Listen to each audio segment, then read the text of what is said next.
Hey everyone, मैं हूं sub inspector साधना। और यदि आप भी किसी कॉम्पिटिशन एग्ज़ाम की तैयारी कर रहे हैं तो उसके लिए आवश्यक है कि हमारा जो टाइम टेबल है वो सही से हमारा होना चाहिए।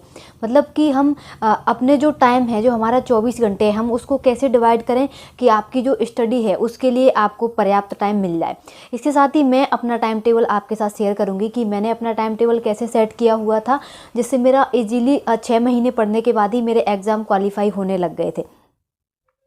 तो सबसे पहले मैं आपको अपना टाइम टेबल बताती हूँ, उसके बाद मैं आपको ये बताऊँगी कि आपको अपना टाइम टेबल कैसे सेट करना चाहिए। ठीक है, तो सबसे पहले जो मेरा टाइम टेबल है, मेरा जो टाइम टेबल था, मतलब जो कोचिंग थी उस वाले टाइम को हटा दिया जाए। जैसे मैंने 8 या 9 महीने कोचिंग की थी, तो उस वाले टाइम के बाद मैंने सेल्फ स्टडी करना शुरू कर दिया था। उसके बाद मैं कोचिंग नहीं जाती थी, तो मैं सेल्फ स्टडी घर पर ही रह के करती थी। तो जो मेरा टाइम टेबल था वो ये था कि मैं सुबह 7 बजे मैं खड़ी हो जाती थी। उसके बाद आधा घंटा अपना ब्रश वगैरह किया, ये सब। फिर उसके बाद जो मेरी दिनचर्या थी वो न्यूज़पेपर से स्टार्ट होती थी। मतलब कि जो न्यूज़पेपर दैनिक भास्कर में पढ़ती थी, तो दैनिक भास्कर सबसे पहले मेरा काम रहता था कि उसमें क्या करंट अफेयर्स आया है उसको मैं नोट कर लूँ, करंट अफेयर को। तो मैं सबसे पहले न्यूज़पेपर पढ़ा, उसमें से करंट अफेयर्स को नोट करा।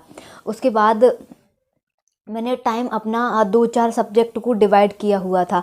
जैसे कि मैं 2 घंटे में पॉलिटी पढ़ूंगी, ठीक है। उसके बाद 2 घंटे में जियोग्राफी पढ़ूंगी, नेक्स्ट 2 घंटे। फिर 2 घंटे में मैथ लगाऊंगी, फिर रीजनिंग लगाऊंगी, 1 घंटा रीजनिंग लगाऊंगी, या फिर 30 मिनट में करंट अफेयर्स पढ़ूंगी। ऐसे करके मैंने अपने टाइम को डिवाइड किया हुआ था, ठीक है। और बीच बीच में मतलब 10-5 मिनट आप उठ उठ के आप ब्रेक लेते रहें। और रात में जो मेरी स्टडी होती थी वो 2 बजे तक ही रहती थी। मैं 2 बजे तक ही पढ़ पाती हूँ रात में, इसके बाद मैं नहीं पढ़ सकती हूँ। तो ये 2 बजे के बाद मेरे से पढ़ाई नहीं होती है, मैंने पहले भी बताया था। तो 2 बजे के बाद मैंने कभी भी नहीं पढ़ा है। उसके बाद मैं 7 बजे खड़ी हो जाती थी, 7 बजे मेरा ये मॉर्निंग टाइम हो जाता थी। तो फिर मेरी वही दिनचर्या, और दिन में कम से कम 30 मिनट का मुझे ब्रेक चाहिए होता था। मतलब कि 30 मिनट में रिलैक्स ज़रूर करती थी। तो ये था। अब यहाँ पे प्रश्न ये है कई लोगों का, क्योंकि कुछ लोग बोलते हैं कि हमें रात में पढ़ना चाहिए। कुछ लोगों का जो टाइम टेबल है वो ऐसा होता है कि वो रात में 8 बजे से पढ़ने बैठते हैं और सुबह के 4 या 5 बजे तक पढ़ते हैं, फिर उसके बाद वो 10-12 बजे तक दिन में सोते रहते हैं। तो ये उनका टाइम टेबल है। तो यहाँ पे बात ये आती है कि किसी भी टाइम टेबल को आप गलत या सही नहीं कह सकते। ना ही आप ये कह सकते हैं ये टाइम टेबल बहुत अच्छा है, ना आप ये कह सकते हैं कि दिन में पढ़ना चाहिए, ना ही आप ये कह सकते हैं कि नहीं रात में पढ़ना चाहिए, वो बहुत अच्छा है। ये जो टाइम टेबल है ये आपके ऊपर डिपेंड करता है कि आपको कौन से टाइम में पढ़ना अच्छा लगता है। जैसे कि मुझे दिन में पढ़ना अच्छा लगता है, तो मैं दिन में ही अपनी पढ़ाई कर पाऊंगी। मैं मुझे कभी भी कोई रात में नहीं जगा सकता है। वैसे ही आप हैं, यदि आप रात में ही पढ़ना पसंद करते हैं तो आपको दिन में फिर पढ़ने में मज़ा नहीं आएगा। तो ये आप अपने अकॉर्डिंग देखिए कि आपको कैसे टाइम अपना सेट करना है, ठीक है। इसके साथ ही ये है कि सबकी जो दिनचर्याएँ रहती हैं वो बहुत अलग अलग रहती हैं। जैसे कि मेरा है, मुझे कहीं बाहर नहीं जाना, मेरा एक रूम अलग है और मैं अपने घर से दूर रह के तैयारी करती हूँ। तो बाकी चीज़ें मुझको घर में जो चीज़ें हो रही हैं वो मुझे डिस्टर्ब नहीं करेंगी। जैसे कि कोई गेस्ट आ गए घर में, या कहीं आपको सामान लेने मार्केट जाना है, तो ये सारी चीज़ें मुझे डिस्टर्ब नहीं करेंगी, क्योंकि मैं अलग रूम लेके रह रही हूँ। लेकिन यदि आप घर में रह रहे हैं तो हो सकता है आपको ये सारी चीज़ें डिस्टर्ब करें। तो इसलिए मैं बोलती हूँ कि जो टाइम टेबल है आपको अपने हिसाब से बनाना होगा। जैसे कि आप 7 बजे उठ जाते हैं, जैसे कि आप 7 बजे जाग जाते हैं, ठीक है। तो आधा घंटा आपने जो भी है फ्रेश होने में उसमें ले लिया। फिर 7:30 के बाद 8:30 तक आप बैठ जाइए। 7:30 से 8:30 आप कहाँ बैठ जाएंगे, न्यूज़पेपर पढ़ लीजिए, ठीक है।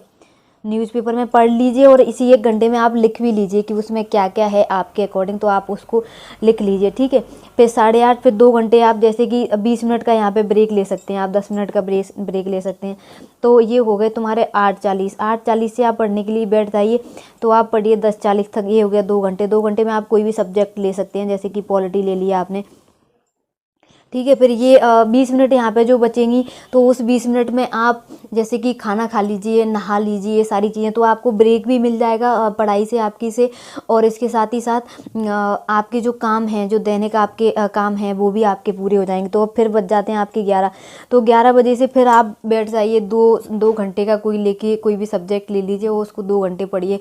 तो ऐसे नेक्स्ट कर करके आप अपना जो टाइम टेबल है वो अपने अनुसार आप सेट करेंगे। कोई भी आपको आपका टाइम टेबल सेट करके करके नहीं दे सकता है कि आप ऐसे पढ़ लीजिए, ठीक है। तो ये आप 2-2 घंटे करके पढ़िए। कोई भी जो सब्जेक्ट है उसको आप एक दिन में एक सब्जेक्ट पढ़ने की कोशिश ना करें। यदि आप ऐसा करेंगे तो आपका उस सब्जेक्ट से मन हटता जाएगा और आप उतना नहीं पढ़ पाएंगे जितना यदि आप 4 सब्जेक्ट को लेकर के पढ़ेंगे तो। जैसे कि आप दिन में अगर 4 या 5 सब्जेक्ट पढ़ेंगे तो आप देखेंगे कि आप बहुत ज़्यादा पढ़ पा रहे हैं, क्योंकि आप नया सब्जेक्ट हर बार उठाते हैं तो उसमें मन लगता है कि चलो कुछ नया है। जैसे हम एक सब्जेक्ट ही पढ़ते जाते हैं, कुछ लोग करते हैं वो जियोग्राफी में फंसे हैं, फिर जियोग्राफी पढ़ रहे हैं, मतलब पूरे दिन उसी को पढ़ते जा रहे हैं। तो क्या है, थोड़ा सा मन वैसा होने लगता है, यार वही जियोग्राफी है, वही सब याद करना है, ठीक है, वही अक्षांश हैं, वही देशांतर हैं, कौन सा देश यहाँ है, कौन सी जल संधि है, तो उसमें क्या है थोड़े से हम बोर हो जाते हैं। इसलिए आप कोशिश करिए कि दिन में 2 या 4 सब्जेक्ट आप पढ़ें। और यदि आप शुरुआत के दिनों में अपनी तैयारी कर रहे हैं तो आप कोशिश करिए कि आपका जो टाइम है वो वेस्ट कम हो, क्योंकि जितना ज़्यादा आप टाइम वेस्ट करेंगे उतना ज़्यादा ही आपका पढ़ाई से मन हटता जाएगा। तो उस टाइम पे आप सिटिंग बनाने की अपनी कोशिश कीजिए। जैसे ही आपकी सिटिंग बनने लगेगी तो आपके लिए सारी चीज़ें बहुत ईजी होने वाली हैं। तो यदि आपका ऐसा टाइम टेबल रहता है जैसे कि मैंने आपको बताया है, तो कोई 6 महीने ही सिर्फ आपको पढ़ाई करनी है, उसके बाद आपका कोई भी एग्ज़ाम हो बड़ी आसानी से निकल सकता है। तो आप लोग भी देर मत करिए, अपना टाइम टेबल सेट करें। और अभी एसएससी जीडी चली ही रहा है तो एसएससी जीडी दे लें। कई सारे लोग बोल रहे हैं कि हमारी तैयारी नहीं है, हम नहीं देंगे, ये ऐसे करके मैं अगला दूंगा। तो आप फॉर्म भरने में आपका क्या जा रहा है, फॉर्म भर दीजिए, आप पेपर दे लीजिए, जिससे कि आपको थोड़ा एक्सपीरियंस भी हो जाएगा कि पेपर कैसा आता है और हमें कहाँ कैसी तह तक हमको तैयारी करनी है। तो आप पेपर ज़रूर दीजिए, भले ही आप एक्सपीरियंस के लिए दे दीजिए, लेकिन आप उससे कोई आशाएं ना रखें कि यदि आपका पेपर नहीं निकला है तो आप सैड हो जाते हैं, उदास हो जाते हैं, या आपको अपने मन में ऐसा लगने लगता है नहीं यार मैं नहीं कर पाऊँगा और मैं नहीं करना चाहता। तो ये सारी चीज़ें आप अपने मन में ना आने दें। तो अपना टाइम टेबल बनाइए और उसके हिसाब से आप स्टडी कीजिए, डेफिनेटली आपकी स्टडी बहुत अच्छी होगी। So thank you so much.